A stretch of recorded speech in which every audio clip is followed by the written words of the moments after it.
while since I've released any videos. Been very busy with my main job.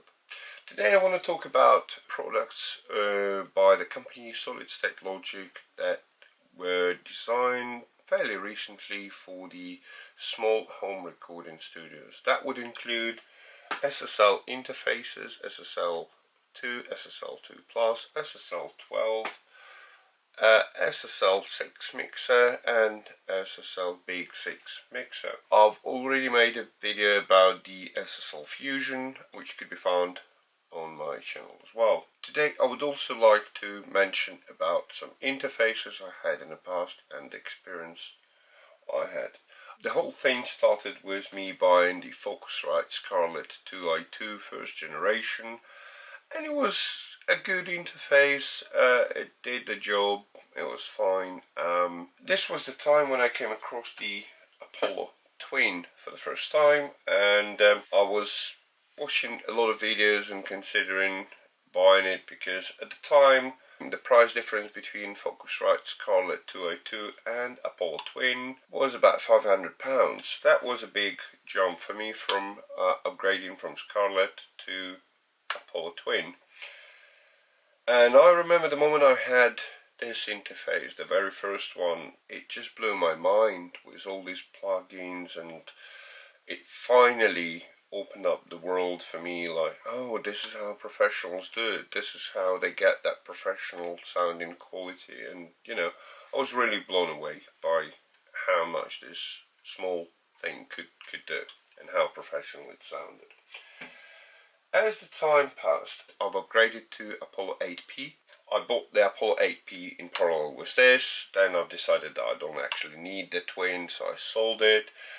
Then what I was planning to do with Apollo 8P didn't, well, I've done some multi-track recording, but then realized I don't really need 8P, so I've downgraded back to Apollo Twin.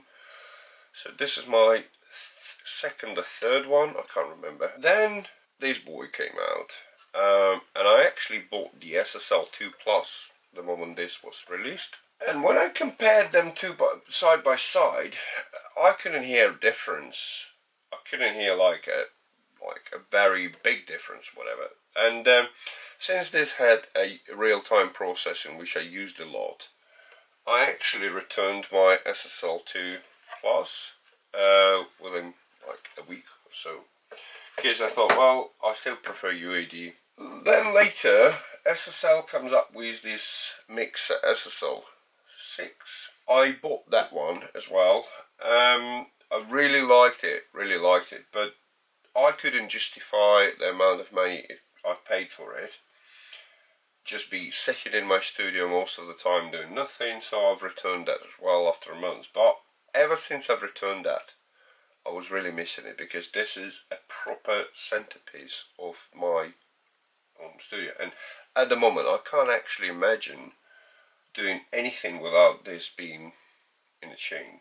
I was using this like as a monitoring, as recording, mixing. I was using the preamps, the bus compressor, and it's so versatile. Ever since the SSL released the Big 6, I tried to use it with the Apollo Twin, and I didn't actually like it. And the reason for it, because this is a 24 dBu in and out, and it's got a lot of headroom, whereas this thing doesn't. And there's more stories to this Apollo Twin and Apollo 8P that I had, actually, because at the time a friend of mine gave me a present of Studio Master 16816 Gold, the old fashioned 16 channel and 8 buses analog console. It was massive, it was huge, but I actually liked the sound of it. It was really soft, really warm. The only thing that I couldn't understand, every time I would run the sound through this, all of that worms and all of that noise and goodiness that was coming up from the mixer, and I could hear in my monitors, it would just disappear through this. And I've tried both this and second generation Apollo 8P, and the results were pretty much the same. I wasn't getting that analog goodness that the mixer was able to reproduce. I've sold the mixer because it was bulky, I didn't really need that many channels, and I decided that, you know, this would be enough at the time.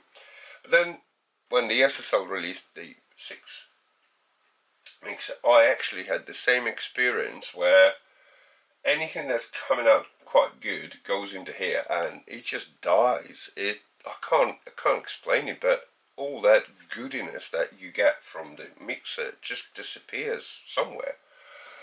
Even if you just come in and come out, and you can't really hear what's, you know, how this sounds. That made me thinking of probably trying this once again. So I bought this. This is the second one. I didn't buy the 2 Plus because I knew I didn't need it. So I just bought the 2. So it literally is in and out. And surprisingly, this was a much better solution. And the sound, I think it provides a much better resolution for the sound. I you know, I'm not a technical person. If you know, there's a lot of people out there doing a technical review. So I guess you might as well watch those videos if you want a bit more technical. I could only explain what it feels like, and so this was actually a better sounding interface. Slowly but surely I ended up switching to this completely. I then tried to use this as an insert effect from my SSL or mastering effect, but again, you can take 24 dBu in if you engage pads, if you like, and I've managed to do that. But output would still not be as good. It was killing all that goodiness. Then essentially I was ending up doing the same thing by putting it on a master bus. So I actually stopped using it altogether, and I'm now selling it. So that's gonna go. Then they've released the Big 6. I didn't actually, but this is not mine. This is a friend's of mine, and of course I tried it. I tried to play with it, and there are a couple of things that I really wish SSL would have done with the original 6 mixer, and I think that's the interface. That this is a 16 in 16 out USB interface, which is, yeah, it's a big deal, because I don't really need that many channels, but having an interface within it is a big deal.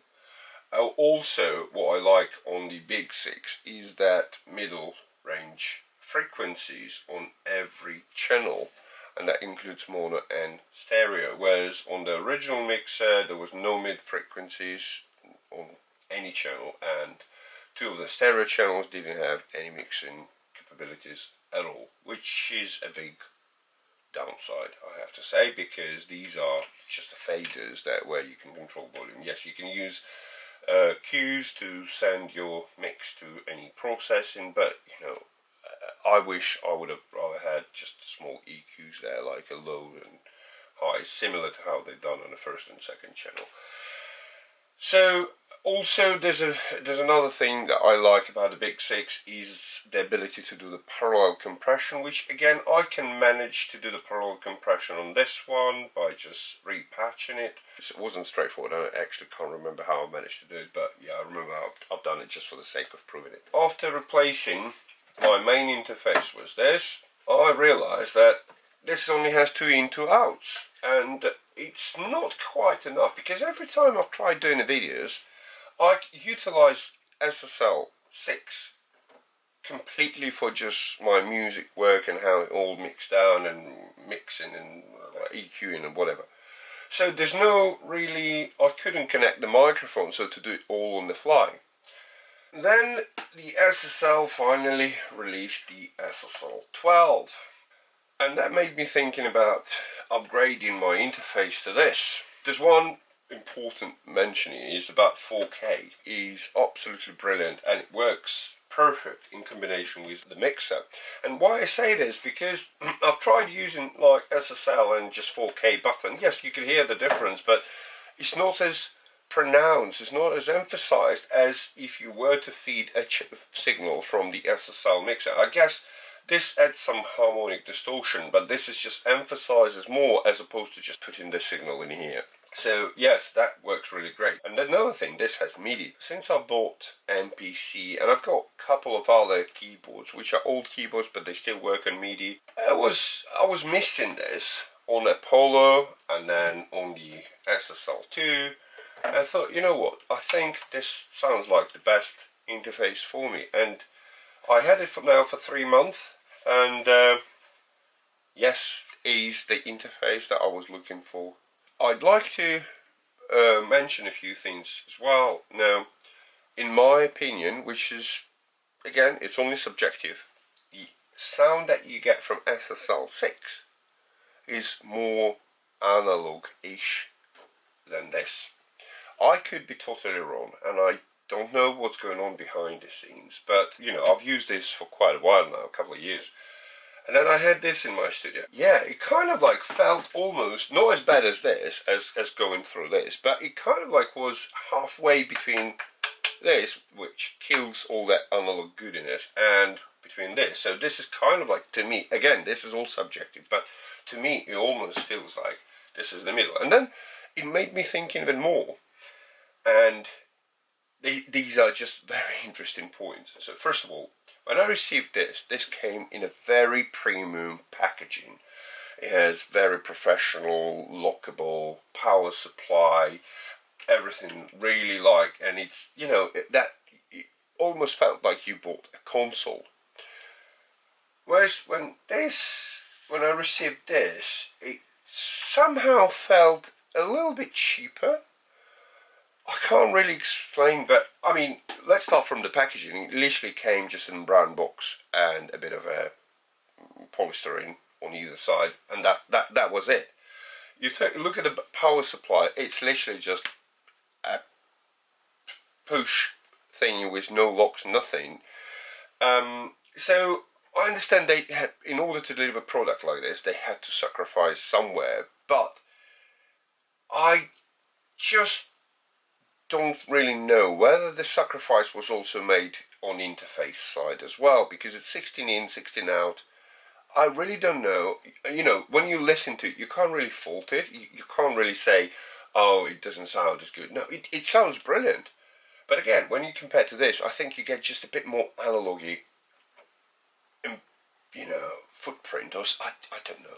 But yes, I mean, if I were to like prefer the sound, this is the sound I prefer. And it's not just because it's kind of like, because I owe it. No, I really like the sound. It's similar to like, I used to have a Modex, and I compared it with Montage.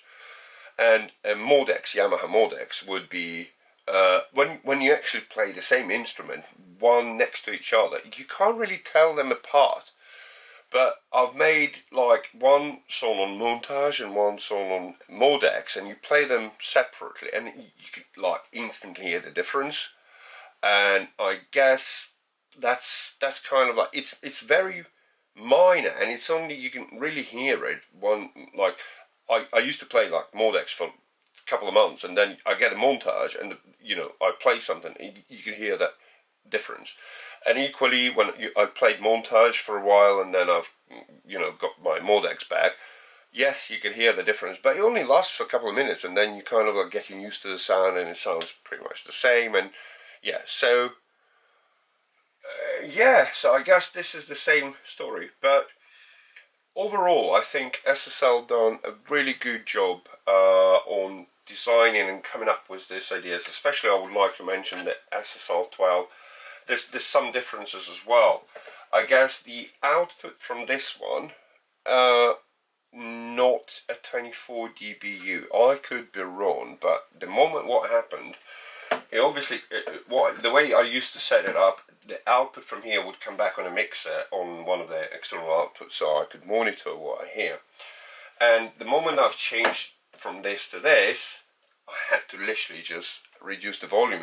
This was much louder on the output, which again makes sense. But equally, this is the digitally controlled interface. So there's a software in a computer. It's class compliant as well, but there's a software in a computer, and the way I've programmed it, I just press this button and it loads up the software, and I can do whatever I need, and then press it again and the software disappears. Really clever, really nice, really liking this product. And I guess I'm going to stick with this combination because, as you can see, I have a very little desk space, and as much as I'd probably like to have both of these in combination or in tandem, because you can do a lot of things with these two mixers paired up, but this is far too big for my place, and it's, you know, as I said, I wish this had an interface and a bit more EQ on other channels, and that would have been perfect info. So possibly SSL would listen to something like this and would release a big 6.2 or something where they would build the interface and they would put this EQs in on all the channels. I think that's going to be a killer. What do you think, guys? Please leave your questions and thoughts down in the comments, and I'll see you in the next video. Bye!